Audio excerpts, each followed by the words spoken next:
Diddy. You're hearing Diddy everywhere. Okay. Yeah. So, did you ever have any kind of run-in with Diddy? Did you ever do anything with Diddy? Any projects you worked on with him? Yeah, he's produced a few records, or had his producers do a few records on my War and Peace album, the Peace Disc. Yeah. How was he to work with? It was cool. You know, he, gave us great music.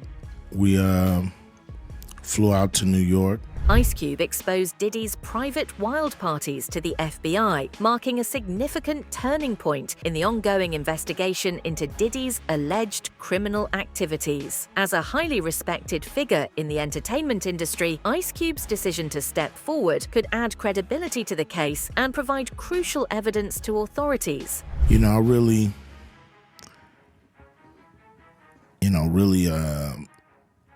kind of, lost contact with him and really stopped, dealing with Puffy around 94. Yeah. Any specific reason? Yeah, I mean, they was doing their thing, I was doing mine. And, I'm not the partying type. Ice Cube has had insider knowledge about these exclusive, secretive parties, which were reportedly rife with illicit behavior, including exploitation and coercion. His testimony potentially includes details about the celebrities involved, the nature of the parties, and the misuse of power that allegedly took place. Such an exposure widens the investigation, leading to more individuals being implicated and possibly bringing more hidden activities in Hollywood to light. That I'm not part of the club. And a lot of you listening to me right here, right now, you're not part of the club either. And what I realized with the club is what makes them so mad is when you don't want to be a part of their fucking club. That pisses them off. What club am I talking about? I'm talking about the club of gatekeepers that we all got to deal with. You know who they are, and they definitely know who they are. A lot of people would be like, what? Who? Come on, man, stop playing.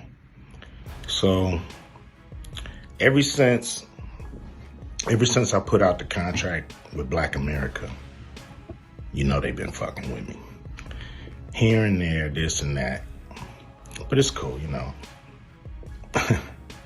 I expect that. I've been working with, on the big three for a long time, and you know how they've been fucking with me. Throughout his career, Ice Cube has consistently used his platform to address corruption and exploitation within the entertainment industry. Known for his outspoken and fearless nature, Ice Cube's critique of the system has highlighted issues of exploitation, manipulation, and how power dynamics silence victims. Do you think that it's harder to be a man in America now than it was when you were a kid? Yes. Saying what you feel, being yourself, is what they call toxic. We shouldn't be called toxic for our instincts and for, I was born this way. What are you talking about? You know what I mean? Why can't we be ourselves? We were born this way too. So there are some groups, like if I say I'm trans, and people say, that's great, you were born that way, we affirm you. But if you say I'm just a dude with male instincts, you're not affirmed, you're attacked. Yeah, I mean, everybody doesn't really have to affirm you, If I wake up and say, I feel like a pigeon, and I want everybody to treat me like a pigeon. Some people may say, whatever, Q, we treat you like a pigeon. But some people may choose to be like, dude, no. That's your world. I'm not part of it. Following Diddy's arrest, there has been a noticeable shift among celebrities, many of whom had previously remained silent on rumors surrounding the mogul. This shift raises the issue of why these revelations are only surfacing now, especially given the long-standing whispers about Diddy's conduct. There is an old commercial that is showing a Diddy party, and all of these celebrities on there are talking about Diddy's freak-off parties. This commercial is absolutely crazy, and you cannot tell me that all of these people in Hollywood haven't known, just like Cat Williams said, about Diddy parties. Derek Jeter is the first one to start talking about Diddy's parties in this commercial, and look under his name, it says, "The Art of Swinging." He goes on to explain how Diddy had a party for 5 days in a row on his private jet called Air Diddy, and he honestly doesn't see how he did that. You also have other celebrities in this commercial talking about Diddy parties. One of them is Nicole Richie, and it says next to her name that she had been to 4,500 and some Diddy parties. And then you even have Fat Joe in this commercial talking about Diddy's parties after the parties. Like, this shit is absolutely wild. I honestly don't remember this commercial, but it was used for the VMAs. Cat Williams literally told us that he's heard about Diddy parties for years and the people that go there, and he said Diddy likes to party and he always knew to tell him no, and how he was offered so much money for his hole. I don't care what nobody tells me, all of this Diddy stuff was well known in Hollywood, and this commercial is literally showing it. I'm gonna go ahead and roll y'all this crazy ass commercial about Diddy parties, and you guys let me know what you guys think about all this in the comments. For the next 53 seconds, we'll take an in-depth look inside Diddy parties. Diddy once threw a party on a jet flying around the world.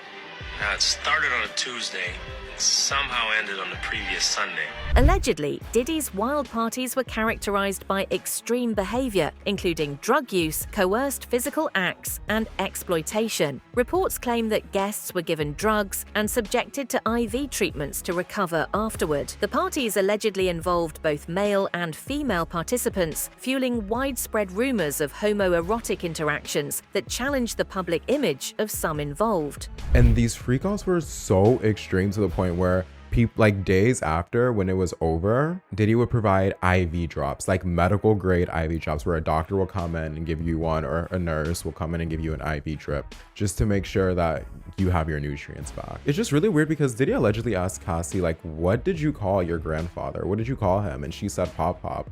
And so then Diddy started making Cassie call him Pop Pop.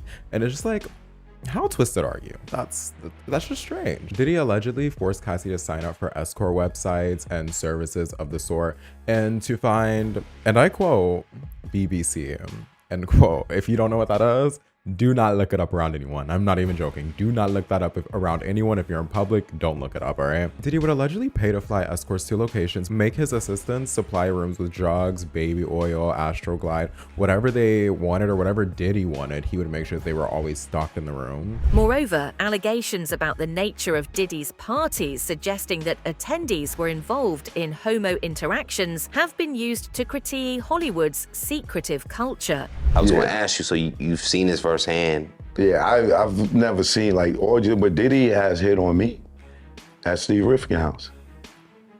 What was everybody at the house was gay, but I didn't know it until I really paid attention and looked around at my surroundings. I'm like, oh shit.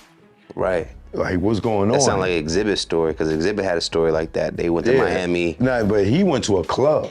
Right. I went to Steve Rifkin's house. Right. It was after a BET Awards, we went to an after party. Right. Me, Lil' Kim, Hillary Weston, who was Lil' Kim's manager. Okay. At the time. And we go to the after party, we run into Diddy, and Diddy tells us to come meet him at. Is it like, you know how if you shoot a shot at a woman, it could be either very direct or very subtle? It's very direct. Not trying to grab a nigga nuts, but you know when someone is attracted to you, male, female. Okay. I don't give a f*** is a dog, and he humping on your leg. Right. You know the motherfucker horny. Okay. You know what I'm saying? So, it was definitely obvious. Like, you know what I'm saying? Especially in hindsight. You know what I'm saying? Okay. So that lifestyle exists within the industry, right? We've heard it, and it's a fact, brother. It's a fact. From sports players, singers, actors. Such parties have become a focal point in understanding the underground culture of Hollywood's elite, where secrets are heavily guarded. How many others could be implicated by these revelations? Did you ever go to a Diddy party? Yes. And what was it like?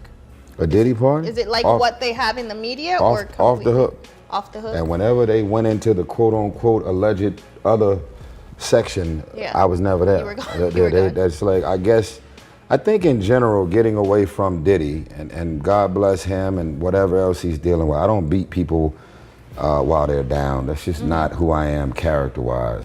No one can erase his legacy. Bad Boy Records and Faith Evans and Biggie and Craig Mack and 112 and Total and I mean, mogul. I mean, I don't know what all that other is going on, or allegedly, but man, you know, legacy is legacy, man. You know, surviving Neverland. Did that stop you from listening to Michael Jackson after the documentary came out? I don't know. One of the more alarming aspects of Diddy's situation is the allegation that incriminating footage from his parties is circulating on the dark web. This rumor suggests that these tapes could implicate not only Diddy, but also other high-profile individuals who were part of or associated with these events. Could the release of such tapes lead to wider investigations into Hollywood's underground? I also was just recently contacted by someone who wanted me to essentially represent them in the sale of one of the Diddy tapes. You're saying that there's tapes and they're being shopped? Yes, there have been people already shopping. We've heard about the tapes, but the shopping thing is Yes, there already have been tapes leaking around Hollywood, being shopped around to individuals in Hollywood, but one particular person contacted me to shop a particular video they were in possession of, and to contact the person who was in the video to see if they were interested in purchasing the video before it became a public knowledge. I've heard this before, so like a catch and kill. Catch and kill, correct. Wow, can you, and I guess you can't reveal the person who is on No, this I can't tape. explain who the person was, but Mr. High profile? Mr. Combs was in the tape, and this other person is, I would venture to say, more high profile than Mr. Combs. Really? Entrepreneur and commentator Patrick Bet-David has discussed Diddy's case, pointing out that the issues of wild parties, exploitation, and other illegal activities are not new in Hollywood. Bet-David argued that Diddy's situation is reflective of a larger culture of impunity among the elite, where wealth and power often shield individuals from accountability. What new things have you found that maybe we should know about? It's not necessarily new, Pat, but it's like just look at this pattern. We've seen it before, and everybody, I'm telling you right now, everybody in the music industry and everybody in Hollywood knew about this, okay? There's no BSing about it, Pat. I knew about this guy when I was in Hollywood, and there's some other people that I know that have these type of parties. I don't know about the cameras that I would never go to, and I was warned not to go to, okay? It's no secret. Just like Epstein, just like Harvey Weinstein, and everybody knew. Look at how many videos, and everybody praised them. Michelle Obama, Barack, all the videos are surfacing with him and Diddy and all these people. Even Usher, Pat, Usher deleted his Twitter account. Deleted it, right? Or took everything down. He deleted a bunch of, I think, 7,000 tweets, and then came back a day later and he put... Me again? He wrote, account got hacked, and damn, y'all ran with it. It's not a secret. I'm tired of everybody playing this game. His perspective offers insight into the structural protection that many celebrities and moguls benefit from, raising concerns about the depth of corruption in the entertainment industry. How far does this culture of secrecy and protection extend in Hollywood? I'm going to tell you the craziest thing about Diddy being locked up right now, facing mandatory minimums, the possibility of life in federal prison. Go read the transcript from the bond hearing and listen to what the defense says they believe is the start of the feds looking into P. Diddy. See, the defense says, my read of it, many months ago, a woman approaches Diddy and says, hey, this is through lawyers, we're going to be releasing a tell-all book about this woman's experience with Diddy over all the years. And it's going to make you look like a monster. And if you don't want that book to get out there, you can buy the exclusive rights to it for $30 million. Catch and kill this book. Diddy's team says no. Woman comes back with a lawyer. We're going to file a civil lawsuit against you because it's not just stuff that makes for good print. These are civil claims that we can bring and we can win millions of dollars. Diddy's team says, okay, bring the lawsuit. They bring the lawsuit, and within like hours, it's settled for, surprise, surprise, $30 million. After those things happened, a line of people came with stories to get their check too. Hey, if she got 30 mil, what can I get off this guy? I was there, I saw this, I heard that. Diddy's arrest and the allegations against him have shined a light on some of the most disturbing aspects of Hollywood's secretive culture. As more people come forward, the extent of his actions may become clearer, potentially dragging other prominent figures into the spotlight. Listen, as I was reading through what Diddy just got arrested for, right? The parties, what was happening at the parties, 1,000 bottles of baby oil. Anyway, I was shocked because I just watched this movie, and this movie, Blink Twice, is just eerily similar to everything coming out in these Diddy reports. Sometimes I feel like art tries to tell us what's going on in real life. It's a good thing that justice is about to be served. I just hate that anytime something like this happens, the discourse, oh my goodness, like, I know there's gonna be just like a cult following of people that are just like, he wasn't guilty, he was just about to buy NBC, and like, it's just gonna be this conspiracy. Like, why does this always happen? But yeah, the details of everything, my goodness, it's like been over the last, since that Cassie suit came out, there's been more and more, and it's like every single suit that comes out, or in this case, you know, what he got arrested for, it's just like more details, more details, more details. It's like, yo, there's a lot of complicit people, for sure.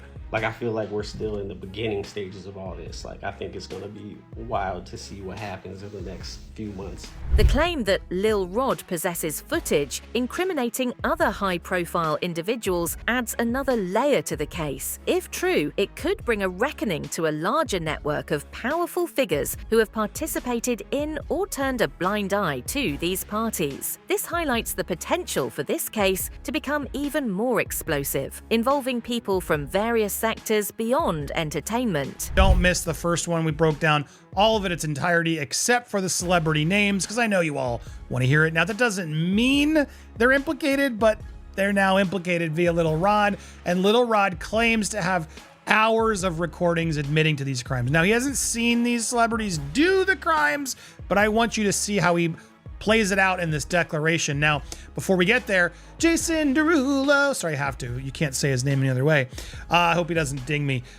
He's come out in defense of Diddy. Now, Jason Derulo started out as a writer, so he owes Diddy a lot of his career. And he's come out, he seemed a little cagey in the question of what do you think? And he said Diddy's innocent until proven guilty. I can't be mad at the guy for doing that, especially if Diddy helped him. Good for him. When asked, Diddy should be afforded the same grace until more evidence surfaces, if any does at all, that implicates him in something nefarious.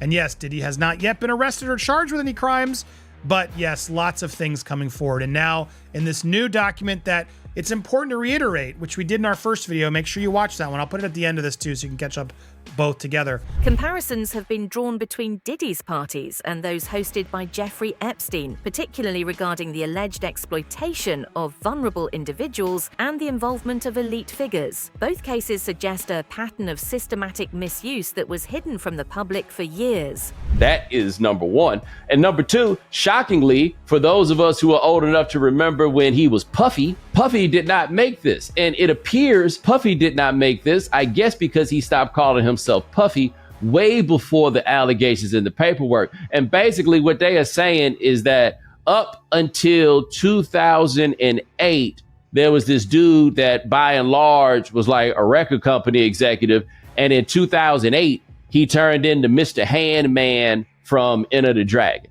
I don't know if you guys have ever seen Enter the Dragon. There's a whole lot. He got a bunch of dope and he was using this to keep people compliant and everything else. And he had a whole team of people that was around him that was keeping it on the hush hush, So basically, he is what if Mr. Han had two hands. There was one other thing that they were detailed about. And I think this is interesting. And I talked to a lawyer friend of mine who made it clear to me that generally with this kind of paperwork, the feds keep it vague intentionally, because I'm reading it and I'm like, okay, A lot of this sounds like the reports that we got from the Cassie lawsuit, right? So it didn't necessarily seem to be that new. This parallel raises questions about how wealth and influence enable such activities to continue unchecked. I'm pretty sure if the media could get their hands on Diddy walking in handcuffs, they would have gotten it. So everyone that's reported, oh, he was arrested, oh, they picked him up. Nah, I don't think that's what it is. I think they alerted his lawyers that this was going down and he turned himself in. That's why we haven't seen it.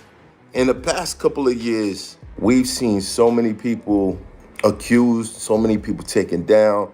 Just list the people that you know got taken down by trafficking in the past couple of years. You know my stance on innocent till proven guilty. Diddy's case has reignited debate over how powerful individuals use their influence to avoid accountability. Historically, those in positions of immense power, particularly in Hollywood, have often evaded serious consequences for their actions, either through financial settlements or leveraging their connections. Diddy's got extraordinary lawyers, and maybe rich people usually historically can get out of just about anything with their money. But what I read from the details yesterday, that seemed like that's someone who's not getting out of prison. And when you don't give him bail, like I thought he was a flight risk before. I thought he was going to go the Russell Simmons route as soon as this started closing in on him. When you're reading the details on Diddy, does this seem like someone who's going to be in prison for a long time? I think it's totally irresponsible to answer that. But what I will say is that he is going to not have an opportunity to get a plea deal. And the reason I think that this will go through a trial is because they want to make an example. They want him in prison for life, and no one accepts a plea for life unless the alternative is capital punishment. But what's in the indictment is damning, and that's how all indictments are. But now you have to go prove it in front of a jury of your peers. And proof is not 1,000 bottles of oil. As crazy as it is, and what we heard about the freak-offs and how awful and disgusting and disturbing, that's not our justice system. You have to get into court and get people to see what happened and prove what happened beyond the reasonable doubt, which is super hard to do. While Diddy's arrest may suggest progress in holding such figures accountable, skepticism remains about whether true justice will be served. Will Diddy face the full weight of the law, or will his wealth and influence protect him? Optics standpoint, he lost already. But from a in jail for life standpoint, that remains to be seen. David, you say you don't expect the plea deal to happen. However, a lot of I read through some of the court filings, and it seems like they have a lot of this has been captured by a camera in his house, and he has information of other people who have participated in illicit activities ranging in severity. That's it for today's video. Stay tuned until next time.